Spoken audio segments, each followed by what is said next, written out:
మాది నందికొండ వారిగూడెం నిడవనూరు మండలం నల్గొండ డిస్టిక్. నేను నందికొండ వారిగూడెం గ్రామ పార్టీ అధ్యక్షుడిని బీజేపీ. అయితే గ్రామాలల్లో బీజేపీ పార్టీ లేదు, గ్రౌండ్ లెవెల్ అనేది ప్రతిపక్షాల వాదన. దాన్ని ఏ విధంగా సమర్థిస్తారు మీరు? లేదు సార్, గ్రామాలలోనే బీజేపీ ఉంది. ఇవాళ మోడీ చేసిన పథకాలు తెలియకుండా చూపించారు కాబట్టి ఎవరికి తెలియదు. ఇవాళ అన్నీ బయటకు వస్తున్నాయి. ఇప్పుడు మన టీవీ ఛానల్ గట్రా కొన్ని వాటిని దాచిపెడుతారు. యూట్యూబ్ ఛానల్ అనేవి కొన్ని ఛానల్లో చూడబట్టి తెలుస్తుంది. బీజేపీ పక్క ఇక్కడ గ్రామాల్లో ఉంది, కానీ సరైన నాయకులు లేక ముందుకు రాక వాళ్ళు అక్కడనే ఉండిపోతారు, దాచుకుంటారు. బీజేపీ అంతటి ఉంది. అయితే బీజేపీ పార్టీ రాష్ట్రంలో గత ఎలక్షన్ల కంటే ముందు కూడా మంచి భారీగా ఉన్న పుంజుకున్న బీజేపీ ఒక్కసారి డౌన్ అవడానికి కారణం ఏంటి సార్? దానికి కారణం అంటే ఒకటే సార్, మన స్టేట్ బండి సంజయ్ గారిని ఎప్పుడు డౌన్ చేసిరో, బండి సంజయ్ గారిని డౌన్ చేసినప్పుడు ఒకటేసారి గ్రాఫ్ పోయింది. ఇప్పటికైనా సరే మేము మా బీజేపీ అధ్యక్షులు కానీ అమిత్ షా గారిని ఒకటే కోరుకుంటున్నాం, మా రాష్ట్రం తెలంగాణ రాష్ట్ర అధ్యక్షుడిని మార్చాలి. ఫస్ట్ అది మారిస్తే మళ్ళీ ఊపందుకుంటుంది. తెలంగాణలో అసలు బీజేపీ రావాలి, కానీ ఎప్పుడు మన బండి సంజయ్ గారిని మార్చిరో ఆ రోజు మొత్తం గ్రాఫ్ తగ్గిపోయింది. ఒకళ్ళు చెప్పిన పాలన అయిపోయింది. ఇక్కడ కొంతమంది రాజకీయ వాళ్ళ స్వార్థాల కోసం హైకమాండ్కి తప్పుడు నిర్ణయాలు ఇస్తారు. కింద గ్రౌండ్ లెవెల్లో కార్యకర్తలు కానీ బూత్ అధ్యక్షులు, మెయిన్ బీజేపీలో బూత్ అధ్యక్షులు ఇంపార్టెంట్. మన మోడీ గారు కూడా అదే చెప్తారు. ఇక్కడ ఎవరికి అగ్గులేదు. రీసెంట్గా ఎంపీ అభివృద్ధిని కూడా ప్రకటించారు, కానీ అందులో కూడా చాలా మంది అసంతృప్తి గురు. రామ మందిరం కట్టిన కాంచి ప్రతి ఒక్కరూ మన మోడీ అంటారు. ఇంటి బీఆర్ఎస్ కానీ కాంగ్రెస్ కార్యకర్తలు కూడా మోడీకి వేస్తాం ప్రతి ఇంటి నుంచి అన్నారు. కానీ రీసెంట్గా ఎంపీ టికెట్ వచ్చిన కాంచి చాలామంది మారారు. ఈ రాజకీయ నాయకులు అందరూ ఒకటే, మోడీ అయినా ఒకే అనుకున్నాం, కానీ ఇక్కడ ఇట్లా రాజకీయం మారుతుంది అన్న ఉద్దేశం. కాకపోతే ప్రతి ఒక్కరు మేము పార్టీ కోసం పనిచేస్తాం, ప్లస్ మన హిందుత్వ కోసం, ధర్మం కోసం, పార్టీ కోసం మేము పనిచేస్తాం. మోడీ గారికి వెంబడి ఎప్పుడైనా ఉంటాం. కాకపోతే దయచేసి మా రాష్ట్రాన ఇన్ఛార్జిని మార్చాలని కోరుకుంటున్నాం. అయితే రామాక్షింతలు ప్రతి ఇంటికి పంచివ్వడాన్ని బీజేపీ గవర్నమెంట్ సమర్థించుకుంటుంది. అయితే మోడీ సర్కారు మిగతా ప్రతిపక్షాలు మాత్రం దీన్ని రాజకీయ ఎత్తుగడగా ఎంపీ ఎలక్షన్ వస్తుంది కాబట్టి పంచుతున్నారు అని అంటారు. దీన్ని ఏ విధంగా అంటారు మీరు? తప్పు సార్. ఎంపీ ఎలక్షన్లు ఒకటే కాదు, మోడీ ఈ అక్షంతలు ఒకటే చేయలే. దేశంలో రోడ్లు కానీ ప్రతి ఒక్కటి సార్ ఇవాళ 5G Kanchi A to Z మన భారతదేశంలో అంతెందుకు సార్, అంతెందుకంటే ఇవాళ అమెరికా గిట్ట ప్రపంచ పెద్దన్న గిట్ట మోడీ బాస్ అంటుంది. ఇవాళ మన దేశం ఉన్న కూడా కళ్ళు కనపడతలేదు ప్రతి ఒక్కరికి. నేను అనుకునే సమర్థించేదంటే ఏముందండి, మన హైందవ ప్రకారం మనది మనం చేసుకుంటున్నాం. ఇవాళ ముస్లిమ్స్ మసీదుకి వెళ్ళి చేసుకుంటలేరా? రోజు 3 పూట్లు నమాజ్ చేసుకుంటలేరా వాళ్ళు? మళ్ళా క్రైస్తవులు రోజు ప్రతి సండే వస్తే చర్చిలో చేసుకుంటలేరా? అలాగనే మా పండగ, మా గుడి అయోధ్య అంటే మాకు అది ఒక పండగతో వాతావరణం. మా తండ్రికి గుడి కట్టించిన తెలుగు ఉంటుంది. అందువల్ల మేము ప్రతి ఒక్కరం పండుగ చేసుకుంటాం. అయోధ్యలో పండుగ జరిగిందంటే మా హిందూ పండుగలన్నీ ఒక ఎత్తు అయితే, అయోధ్యలో జరిగిన గుడి పండుగ ఒక ఎత్తు. అదే మాకు అసలు సరైన పండుగ కాబట్టి పంచుకున్నాం మేము. అయితే కేంద్ర ప్రభుత్వ పథకాలను గ్రామ స్థాయిలోకి తీసుకెళ్ళడానికి నెక్స్ట్ మీరు ఏం ప్రణాళికలు చేస్తారు సార్? సార్ వాస్తవానికి ఇంతవరకు ఇప్పుడు 5 సంవత్సరాల కిందే ప్రతి ఒక్క పథకం ఉంది. కాకపోతే ఈ పోయిన ప్రభుత్వం ప్రతి చిన్న వ్యక్తి గిట్ట పథకాలు తెలియకుండా చేసింది. కానీ ఇప్పుడు అట్లా కాదు. ప్రతి ఒక్క పథకం గ్రామ పంచాయతీ సీసీ రోడ్ల కాంచి అయితేంది, ప్రకృతి వనాలు అయితేంది, డంపింగ్ యార్డ్లు అయితేంది, రోజు మన పల్లెటూరులో అసలు చెత్త కార్యక్రమం చేసిన కాంచి సూపర్ ఉన్నాయి. ఏ గల్లీలో చెత్త కనపడతలే, ఇవాళ ప్లాస్టిక్ ఐటమ్ కూడా కనపడతలే, తీసుకుపోతురు, డంపింగ్ యార్డ్లు ఇస్తారు. ఇంత మంచి కార్యక్రమాలు చేసిన మోడీని కాదని దేశంలో ఇంకా మనం ఎవరిని ఎన్నుకుంటాం సార్ చెప్పండి. అయితే ప్రస్తుతం మీ నియోజకవర్గంలో బీజేపీ పరిస్థితి ఏ విధంగా ఉందండి సార్? మా నియోజకవర్గాన సార్ బీజేపీ పరిస్థితి అంటే అంత బాగాలేదు. గతంలో జిల్లా అధ్యక్షుడు మీ నియోజకవర్గం వ్యక్తి కదా? జిల్లా అధ్యక్షుడు అంటే మార్చారు కదా సార్ రీసెంట్గా. ఇప్పుడు మార్చి ఇదివరకు మీ వ్యక్తి కదా, పార్టీ బలపడలేదు ఎక్కడ? పార్టీ ఇంత బలం లేదు, కానీ ఇప్పుడు పుంజుకుంటుంది పార్టీ. ఇప్పుడు ఓకే, పార్టీ చాలా వరకు చాలా మారింది.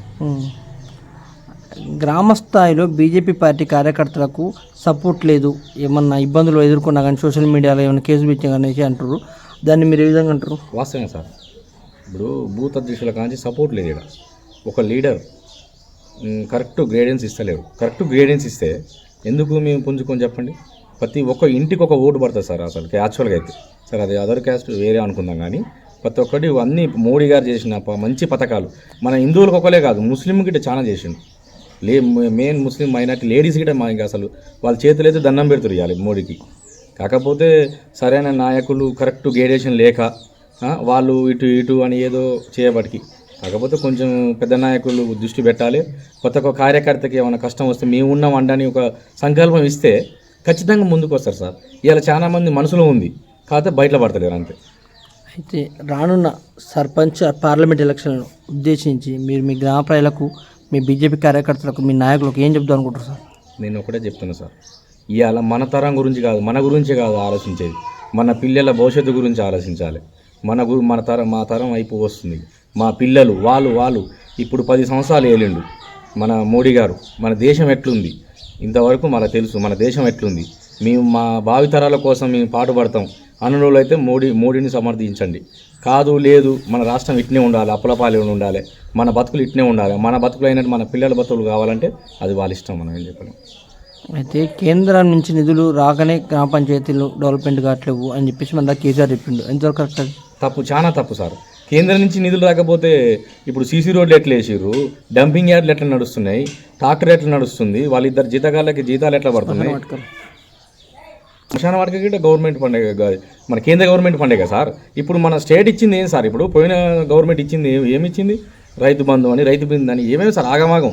రైతులకు రావాల్సిన సబ్సిడీ కూడా తీసేసి రూపాయి ఇచ్చి 10 రూపాయలు తీసుకుంటారు రైతుల కాంచి. ఇక గవర్నమెంట్ సార్ అంతెందుకు, రీసెంట్గా రేవంత్ రెడ్డి గారు పోయిర్రు, మన రాష్ట్రం గురించి చెప్పిండు, మోడీ ఏం చేసిండు. సరే బాబు, నువ్వు ఇంత ముందున్న సీఎం నాకు చెప్పలేదు, ఇప్పుడు మీరు వచ్చి నాకు ఎవరించిండు ఎమ్మటే ఫండ్ రిలీజ్ చేసిండు, ఎమ్మటే 1,00,000 ఇల్లులు మంజూరు కూడా చేసిండు. ఇవాళ ఆ ఇల్లులే కాదు మన సీఎం రేవంత్ రెడ్డి గారు ప్రతి నియోజకవర్గానికి ఇస్తుంటారు.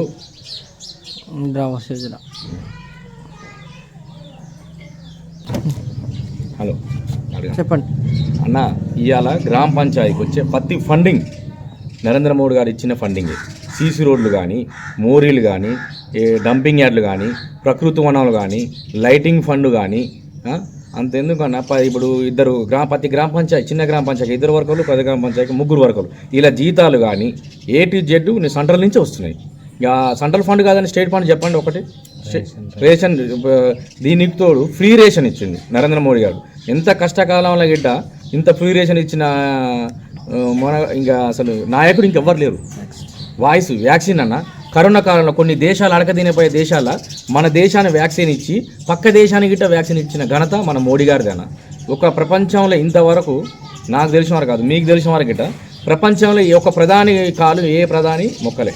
అలాంటిది మన నరేంద్ర మోడీ దగ్గరికి వచ్చి ఒక ప్రధాని, మీరే మా బాస్, ఆస్ట్రేలియా అయితేంది, అమెరికా అయితేంది, జపాన్ అయితేంది, లండన్ అయితేంది, మోడీ అని అంటారు. మన ఇండియాకి ఎందుకు తెలుస్తలేదు మోడీ చేసే ఘనతలు? ఇవాళ అదే మోడీ లేకపోతే మన ఎకనామీకి ఆడుకోబోవు. మన పక్కనున్న దేశాలు ఏంది, పాకిస్తాన్ అయితేంది, ఆఫ్ఘనిస్తాన్ అయితే, వెనిజిలా అయితేంది, ఇవన్నీ అడక్క తినిపోతున్నాయి అన్న. ఇలా ఒక్కొక్క దేశాన్ని పెట్రోల్ రేటు చూడు, మీరే ఇవన్నీ రేటు చూడు.